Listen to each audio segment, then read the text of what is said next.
अस्सलामुअलैकुम students and my dear friends. क्या हाल चाल है? उम्मीद करता हूँ कि सब ठीक होंगे। क्वांटम मैकेनिक्स का लास्ट टाइम हम लोगों ने एक टॉपिक किया था जिसको हमने नाम दिया था लीनियर वेक्टर स्पेस। उसके बाद एक और टॉपिक आता है जिसको हम नाम देते हैं हिल्बर्ट स्पेस का। हिल्बर्ट स्पेस क्या होती है, इसकी कौन कौन सी प्रॉपर्टीज़ हैं, ये आज हम पढ़ेंगे। तो चलिए इसको जो है वो शुरू करते हैं। तो हिल्बर्ट स्पेस क्या होती है? हिल्बर्ट स्पेस को हम डिनोट करते हैं H के साथ। तो हिल्बर्ट स्पेस जो है ये कंसिस्ट होते हैं, इसमें दो सेट्स होते हैं। जिस तरह हमने लीनियर स्पेस के अंदर देखा था कि दो सेट्स होते हैं, एक सेट को हमने नाम दिया था वेक्टर्स का, जैसे मैंने यहाँ पर लिखा है वेक्टर्स साई फाई एंड चाई, ये एक सेट है वेक्टर्स का, और एक सेट है स्केलर्स का ए बी सी। ठीक है जी। तो सबसे पहली जो प्रॉपर्टी है हिल्बर्ट स्पेस की, कि पहली प्रॉपर्टी ये है कि Hilbert space must be linear space. जो लास्ट टाइम हमने प्रॉपर्टीज पढ़ी थी उसकी लीनियर वेक्टर स्पेस की, कि जो उनकी एडिशन रूल्स पढ़े थे हमने, फिर उनके मल्टीप्लिकेशन रूल्स पढ़े थे, वो सारे के सारे जो है वो हिल्बर्ट स्पेस में लाजमी तौर पर एग्जिस्ट करने चाहिए। तो पहली प्रॉपर्टी ये है हिल्बर्ट स्पेस की कि हिल्बर्ट स्पेस के अंदर लाजमी तौर पर वो वाली प्रॉपर्टी पाई जाएंगी जो लीनियर वेक्टर स्पेस के अंदर पाई जाती हैं। वो एडिशन के रूल्स, मल्टीप्लिकेशन के रूल्स सारे के सारे जो है वो हिल्बर्ट स्पेस के अंदर भी वैलिड होंगे। ठीक है जी। कि जब हम उन दोनों को दो वेक्टर से उनको हमने ऐड किया तो हम उनको कॉम्यूटेटिवली जो है वो वेक्टर एडिशन कर सकते हैं। उनका जो है वो सीक्वेंस चेंज करेंगे तो सीक्वेंस चेंज करने से हमारे पास उनका रिजल्ट सेम आएगा, कोई फर्क नहीं पड़ेगा। इसी तरह से हमने मल्टीप्लिकेशन रूल्स में पढ़ा था कि डिस्ट्रीब्यूटिव प्रॉपर्टी होती है, एसोसिएटिव प्रॉपर्टी होती है। वो सारी की सारी प्रॉपर्टी जो है वो लीनियर वेक्टर स्पेस की, वो हिल्बर्ट स्पेस के अंदर भी लाजमी तौर पर एग्जिस्ट करनी चाहिए। तो पहली जो है वो इसकी प्रॉपर्टी आ गई कि linear space, Hilbert space must be linear vector space. उसकी जो सारी प्रॉपर्टीज हैं लीनियर वेक्टर स्पेस की, वो हिल्बर्ट स्पेस में भी जो है वो वैलिड होंगी। उसके बाद जो है जो हिल्बर्ट स्पेस है, ये इनकी जो स्केलर प्रोडक्ट है ये डिफाइंड होती है। अब स्केलर प्रोडक्ट हम लोगों ने फर्स्ट ईयर में या सेकेंड ईयर में हमने पढ़ी है कि एक जो है वो वेक्टर को दूसरे के वेक्टर के साथ मल्टीप्लाई करें या दूसरे को पहले के साथ मल्टीप्लाई करें तो उसमें जो है वो कोई भी चेंज नहीं आता। लेकिन क्वांटम मैकेनिक्स के अंदर जब हम हिल्बर्ट स्पेस को पढ़ते हैं तो हिल्बर्ट स्पेस में ये वाली प्रॉपर्टीज एग्जिस्ट नहीं करेंगी। हिल्बर्ट स्पेस के अंदर जो स्केलर प्रोडक्ट है उसकी अपनी कुछ प्रॉपर्टीज हैं, अपनी कुछ उसकी डेफिनेशंस हैं, अपनी कुछ जो है वो उसके रूल्स एंड रेगुलेशंस हैं। तो जो हिल्बर्ट स्पेस है ये डिफाइंड होती है। ठीक है जी। Defined scalar product, Hilbert space के अंदर जो स्केलर प्रोडक्ट होता है वो डिफाइंड होता है, उसकी अपनी जो है वो प्रॉपर्टीज होती हैं। तो सबसे पहले प्रॉपर्टी क्या है, ये स्केलर प्रोडक्ट की प्रॉपर्टीज है। ठीक है। तो स्केलर प्रोडक्ट में हमारे पास जो सबसे पहले है कि अगर हम एक वेक्टर है साई और एक वेक्टर है हमारे पास फाई, एक वेक्टर साई और एक वेक्टर फाई, जब हम इन दोनों को मल्टीप्लाई करेंगे तो हमारे पास एक कॉम्प्लेक्स नंबर आएगा। ठीक है जी। लेकिन अगर हम लोग क्लासिकल मैकेनिक्स में जाएं तो हम लोग वहां पर जब एक वेक्टर को दूसरे वेक्टर के साथ मल्टीप्लाई करते थे तो हमें रियल नंबर मिलता था स्केलर प्रोडक्ट के अंदर। लेकिन यहाँ पर क्या है, यहाँ पर आपको हमेशा एक कॉम्प्लेक्स नंबर मिलेगा कि एक वेक्टर है साई और एक वेक्टर है फाई। जब हम इन दोनों को आपस में मल्टीप्लाई करेंगे तो इनका जो जवाब होगा वो एक कॉम्प्लेक्स नंबर होगा। मैं कॉम्प्लेक्स नंबर के ऊपर भी एक डिटेल वीडियो बनाऊंगा इंशाल्लाह। इससे नेक्स्ट जो लेक्चर होगा वो हम कॉम्प्लेक्स नंबर के ऊपर डिटेल से बात करेंगे। ठीक है। आज जो है वो सिर्फ यही आप समझ लें कि जब हम इन दोनों को आपस में मल्टीप्लाई करेंगे, दो वेक्टर्स को स्केलर प्रोडक्ट करेंगे इनका, तो वो हमें जवाब में हमें कॉम्प्लेक्स नंबर देगा। ठीक है। उसके बाद अगर ये इन दोनों का प्रोडक्ट एक कॉम्प्लेक्स नंबर है तो इसका मतलब है कि हम लोग फिर दोनों वेक्टर का ऑर्डर चेंज नहीं कर सकते। कि अगर आप साई को पहले रखें, फाई को बाद में रखें, और फाई को जो है वो फिर पहले रखें, साई को बाद में रखें, तो ये कभी भी इक्वल नहीं आएंगे। लेकिन क्लासिकल मैकेनिक्स में जब हम दो वेक्टर का ऑर्डर चेंज करते हैं तो ऑर्डर चेंज करने से उनका कोई भी जो है वो इफेक्ट चेंज नहीं होता। वजह क्या है? उसकी वजह ये है कि स्केलर प्रोडक्ट में जब हम दो वेक्टर की ऑर्डर चेंज करते हैं तो वेक्टर की ऑर्डर चेंज करने से दोनों दफ़ा हमें रियल नंबर मिलता है, ठीक है, और स्केलर नंबर हमें मिलता है। लेकिन यहाँ पर क्या है कि यहाँ पर अगर हम पहले ही दो वेक्टर को आपस में मल्टीप्लाई करवा रहे हैं तो वो पहले जवाब हमें कम्प्लेक्स नंबर दे रहा है।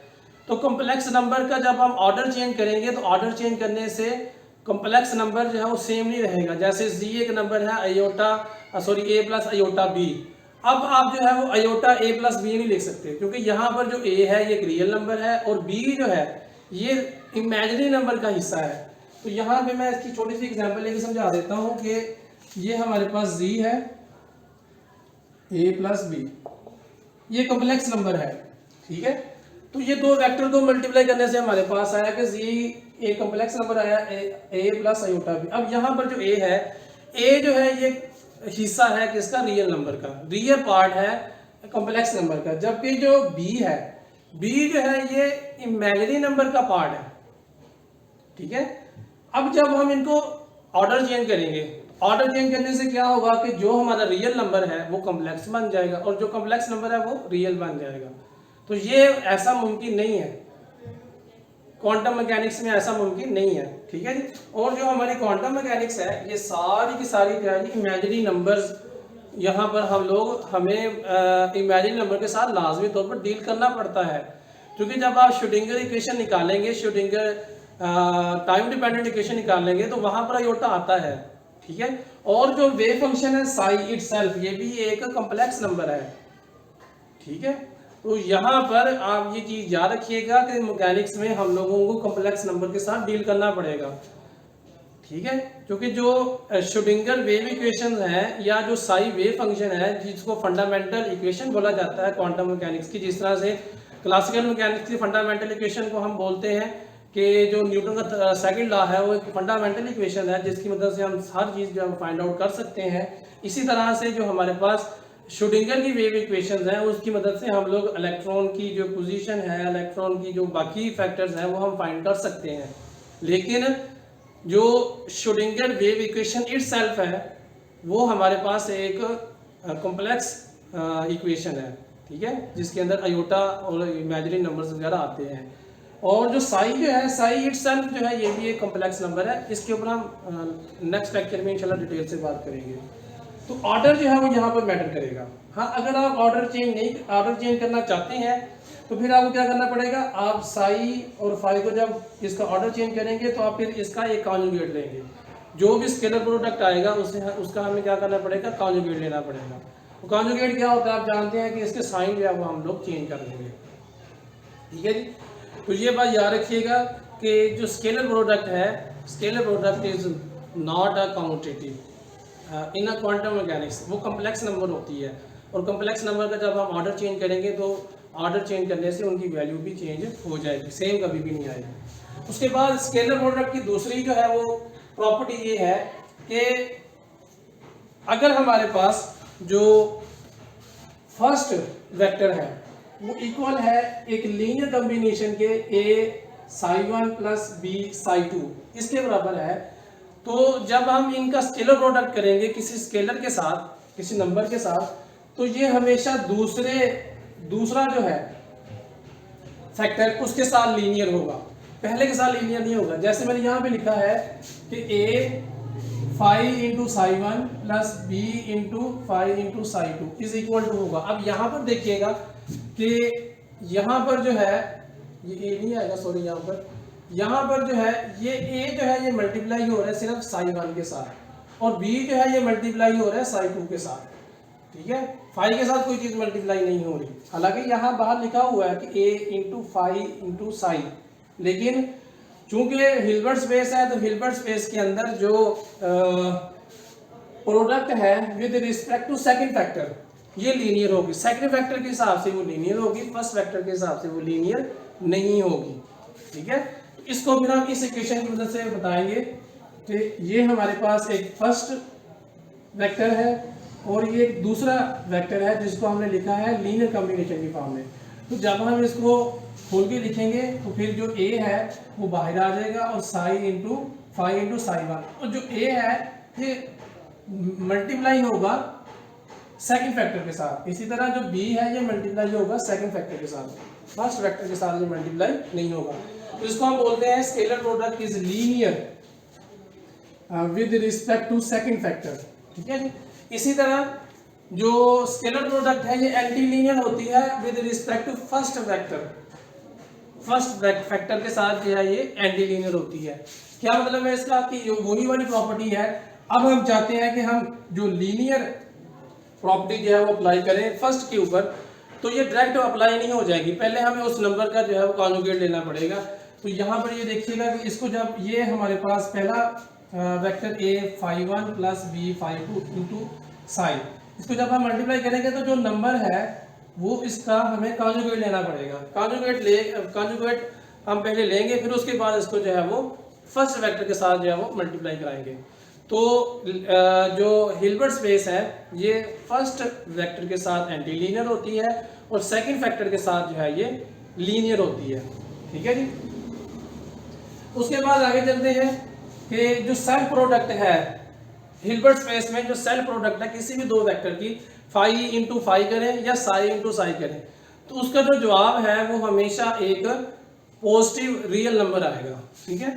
जिस तरह से ये मैंने लिखा है कि self product is always real positive number, हमेशा क्या होगा, एक रियल पॉजिटिव नंबर होगा। साई इंटू साई कर ले या फाई इंटू फाई कर ले, ये आपकी मर्जी है, ठीक है। तो मैंने यहाँ पर साई इंटू साई किया है, तो साई इंटू साई हम मल्टीप्लाई कर कैसे लेते हैं, साई इंटू साई का कॉन्जुगेट, ठीक है। और ये इज इक्वल टू होता है square of the norm of the Sai function, ठीक है। इसको बोलते हैं नॉर्म। तो हम क्या करेंगे, नॉर्म का स्क्वायर करेंगे, और नॉर्म किसके बराबर होती है, प्लस बी अंडर रूट, ये नॉर्म के बराबर होता है। वो इंशाल्लाह हम कॉम्प्लेक्स नंबर में जाके इसको डिटेल से पढ़ लेंगे। और ये हमेशा ग्रेटर देन इक्वल टू 0 होगा। अब अगर तो साई हमारे पास 0 नहीं है तो इसका जवाब हमेशा 0 से बड़ा आएगा और पॉजिटिव नंबर आएगा, मतलब बड़े से बड़ा पॉजिटिव नंबर ही होता है और रियल नंबर होगा, इमेजिनरी नंबर नहीं होगा। इक्वल टू 0 कब होगा, कि जब हमारे पास साई इटसेल्फ एक 0 नंबर है, तो 0 को 0 से मल्टीप्लाई करें तो जवाब आपके पास क्या आएगा, 0 ही आएगा, ठीक है जी। तो जो सेल्फ प्रोडक्ट है हिल्बर्ट स्पेस के अंदर, वो हमारे पास हमेशा एक रियल नंबर होता है, पॉजिटिव नंबर होता है, या फिर वो 0 के बराबर होता है। 0 वाली जो इक्वालिटी है ये तब भी होल्ड करेगी जब हमारे पास जो साई फंक्शन है ये इटसेल्फ या साई वेक्टर जो है ये इटसेल्फ जो है वो एक 0 नंबर है, ठीक है जी। तो ये प्रॉपर्टी हमारे पास हो गई किसकी, स्केलर प्रोडक्ट की, इसको इनर प्रोडक्ट भी हम बोलते हैं, ठीक है जी। तो स्केलर प्रोडक्ट में ये तीन प्रॉपर्टीज लाजमी तौर पर पाई जानी चाहिए। पहली प्रॉपर्टी क्या थी हिल्बर्ट स्पेस की, कि लीनियर स्पेस होगा। दूसरी प्रॉपर्टी थी कि डिफाइन प्रोडक्ट होगा, स्केलर प्रोडक्ट डिफाइन होगा, इसके कुछ रूल्स एंड रेगुलेशंस हो गए। वो तीन रूल्स पढ़े हमने। पहला रूल ये है कि हमेशा जो है वो कॉम्प्लेक्स नंबर आएगा। दूसरा रूल ये है कि पहले फैक्टर के साथ वो एंटी लीनियर होगा, दूसरे फैक्टर के साथ वो लीनियर होगा, और तीसरा जो है कि सेल्फ प्रोडक्ट जो है वो उनकी हमेशा ग्रेटर देन 0 या फिर इक्वल टू 0 आएगी। अब इसके बाद हिल्बर्ट स्पेस की जो तीसरी प्रॉपर्टी है वो है कि हिल्बर्ट स्पेस जो है वो एक सेपरेबल होती है। सेपरेबल से क्या मुराद है, इसकी जो डेफिनेशन है वो थोड़ी सी मुश्किल सी लिखी हुई है, मैं आपको जरा आसानी से समझा देता हूँ। कि अगर हमारे पास सपोज करें एक सेट है, सेट किसका है, हमारे पास एक यूं समझ लें कि रियल नंबर का एक सेट है, ठीक है, रियल नंबर का हमारे पास एक सेट है। अब आप जानते हैं कि रियल नंबर के अंदर जो है वो रैशनल नंबर भी आ जाते हैं और इरैशनल नंबर भी आते हैं रियल नंबर के अंदर, ठीक है। तो जब उन रियल नंबर से हम लोग एक सबसेट बनाएंगे तो वो जो सबसेट होगा वो भी बिलोंग्स करेगा रियल नंबर के साथ ही। कि मतलब ये है कि एक जो सेट है हमारे पास, सेपरेबल से क्या मुराद है कि एक जो एलिमेंट का सेट है हम उसका जो सबसेट बनाएंगे वो भी जो है वो उसी सबसेट का उसी सेट का हिस्सा ही होगा। जैसे एक रियल नंबर का एक सेट है, जैसे हमारे पास Q है, Q 1 2 3 4 5 6, ये एक रियल नंबर का सेट है। अब इसमें से अगर आप रैशनल नंबर को अलग करते हैं तो जो रैशनल नंबर का सेट होगा वो हमारे पास इट सेल्फ रियल नंबर का ही सबसेट होगा। मतलब सेट में से आपने एक सबसेट निकाला और जो सेट था वो बिलोंग करता था रियल नंबर के साथ। अब जो सबसेट है जिसको हमने रैशनल नंबर की फॉर्म में निकाला रियल नंबर में से, तो वो जो सबसेट है वो इट सेल्फ जो है वो रियल नंबर का ही हिस्सा है। इसको हम बोलते हैं सेपरेबल, कि हिल्बर्ट स्पेस जो है वो एक सेपरेबल है। एटलीस्ट वन जो है वो इसके पास होना चाहिए, एटलीस्ट वन जो है वो सबसेट होना चाहिए, ज़्यादा भी हो सकते हैं, ठीक है, एटलीस्ट टू। तो यहाँ पे याद रखिएगा कि सेपरेबल से क्या बोला था कि हमारे पास एक सेट ऑफ एलिमेंट है जो कि एक रियल नंबर का सेट है। उसमें से जब हम सेट और सबसेट निकालते हैं जो कि एक रैशनल नंबर है, तो रैशनल नंबर इट सेल्फ वो रियल नंबर का ही हिस्सा है। मतलब जो सबसेट हमने निकाला वो भी किससे बिलोंग करता है, वो भी एक रियल नंबर से बिलोंग करता है, क्योंकि जब आप रैशनल नंबर निकालेंगे P/Q की फॉर्म में, तो उनका जो जवाब आएगा वो भी एक रियल नंबर ही होगा, ठीक है जी। तो इसको हम बोलते हैं सेपरेबल प्रॉपर्टी। तो उसकी डेफिनेशन है there exist a Cauchy sequence psi n, और साई n बिलोंग्स करता है रियल नंबर के साथ, उसके साथ हिल्बर्ट स्पेस के साथ। तो n जो है वो is equal to 1 2 3 and so on such that every psi of h and epsilon is greater than 0, there exists at least one psi n of the sequence for which psi minus psi n is less than epsilon, ठीक है जी। तो ये इसकी definition है, इसको definition को आप याद कर लीजिएगा। समझने का तक यही है कि हमने एक सेट बनाया, उस सेट में से हमने सबसेट निकाला, अगर सेट रियल नंबर है तो उसका सबसेट भी रियल नंबर ही होना चाहिए। तो रियल नंबर जो है वो उसमें से हमने एक सबसेट निकाला किसका, रैशनल नंबर का जो सबसेट होगा वो भी इटसेल्फ क्या होगा, एक रियल नंबर ही होगा। उसके बाद जो चौथी प्रॉपर्टी है, Hilbert space is complete, there is no gap between two elements. जो दो एलिमेंट हमने लिए हैं किसी भी हिल्बर्ट स्पेस के, इनके दरमियान में गैप नहीं होना चाहिए। क्या मतलब है इसका, कि अगर आप लोग एक रियल नंबर की लाइन लें, ठीक है, एक रियल नंबर की लाइन लें, जिस तरह से हमारे पास एक रियल नंबर की लाइन है, ये हमारे पास -1 0 +1 और ये 2। अब +1 और 2 के दरमियान में कोई भी गैप नहीं है रियल नंबर के अंदर, क्योंकि इसके अंदर बहुत सारे इरैशनल और रैशनल नंबर भी मौजूद है, ठीक है नी, कि आप लोग 1 और 2 के दरमियान में इन्फिनिट नंबर जो है वो यहाँ से निकाल सकते हैं, ठीक है। तो 1 और 2 के दरमियान, जैसे 1 और 2 के दरमियान में 1.0 1.01 1.02 1.03 1.04 5 6 7 8 9, फिर इसी तरह 1.0 1 1.0 1.01 1.02 1.03। तो इन्फिनिट नंबर है 1 और 2 नंबर के दरमियान में, ठीक है जी। तो जो रियल नंबर की लाइन है ये एक कंप्लीट लाइन है, इनके दरमियान में कोई गैप नहीं है। इसी तरह से जो इररेशनल नंबर है उनकी जो लाइन है वो कंप्लीट नहीं होगी, उनके दरमियान में गैप होगा, ठीक है। तो यहाँ से फिर हम ये कहते हैं कि जो हिल्बर्ट स्पेस है उसके दो एलिमेंट हैं, उन दो एलिमेंट के दरमियान में जितने भी नंबर्स हैं वो सारे के सारे पॉसिबल होंगे, उनके दरमियान कोई गैप नहीं होगा, कोई नंबर जो है वो मिसिंग नहीं होगा, ठीक है जी। तो यहाँ इसकी जो बेस्ट एग्जांपल दी जाती है वो यही दी जाती है कि एक रियल लाइन है, रियल लाइन में 1 और 2 के दरमियान में इन्फिनिट नंबर मौजूद हैं, कोई गैप नहीं है, आप उनमें से कोई भी नंबर जो है वो निकाल सकते हैं, ठीक है जी। लेकिन जो हमारे पास इररेशनल नंबर है उनके दरमियान में हम लोग इन्फिनिट नंबर नहीं निकाल सकते, तो उनके दरमियान में गैप आ जाएगा। तो यहाँ पर भी ये चौथी प्रॉपर्टी है कि Hilbert space is a complete, और इसकी हम डेफिनेशन करेंगे limit m n approaches to infinity psi n minus psi m is equal to 0, ठीक है जी। कि जो भी हमने उसमें से जो है वो नंबर निकाले हैं, जब उसको उनमें से माइनस किया जाएगा तो उसका जवाब क्या आएगा, 0 आएगा। क्लियर है यहाँ तक। तो ये है हमारे पास 4 प्रॉपर्टीज हिल्बर्ट स्पेस की। अगर ये 4 प्रॉपर्टीज हिल्बर्ट स्पेस के अंदर पाई जाती हैं किसी भी जो है वो वेक्टर के लिए, तो ये हम उसको बोलेंगे कि ये किसमें है, हिल्बर्ट स्पेस के अंदर एग्जिस्ट करता है। अगर ये प्रॉपर्टी नहीं है तो वो हमारे पास हिल्बर्ट स्पेस नहीं होगी। उम्मीद करता हूँ कि आपको ये इस लेक्चर की क्या समझ आई होगी। अगर नहीं समझ आई तो जिसके बारे में कन्फ्यूजन है आप मुझे जो कमेंट बॉक्स के अंदर पूछ सकते हैं। नेक्स्ट इंशाल्लाह फिर हम करेंगे कॉम्प्लेक्स नंबर क्या होते हैं और इनकी हमें क्यों ज़रूरत पड़ती है कॉम्प्लेक्स नंबर की। थोड़ा सा मैंने आज आपको बता दिया कि कॉम्प्लेक्स नंबर का मकसद क्या होता है, क्यों हम लोग इसको पढ़ते हैं और क्वांटम मैकेनिक्स में क्यों ज़रूरी है। इसके ऊपर फिर एक नेक्स्ट जो एक लेक्चर है वो डिटेल लेक्चर मैं आपको बना के दे दूंगा ताकि आपको पता चल जाए कि कॉम्प्लेक्स नंबर क्यों ज़रूरी है क्वांटम मैकेनिक्स के लिए। ठीक है, चलें बाकी इंशाल्लाह फिर नेक्स्ट लेक्चर के अंदर करेंगे। अल्लाह हाफिज़।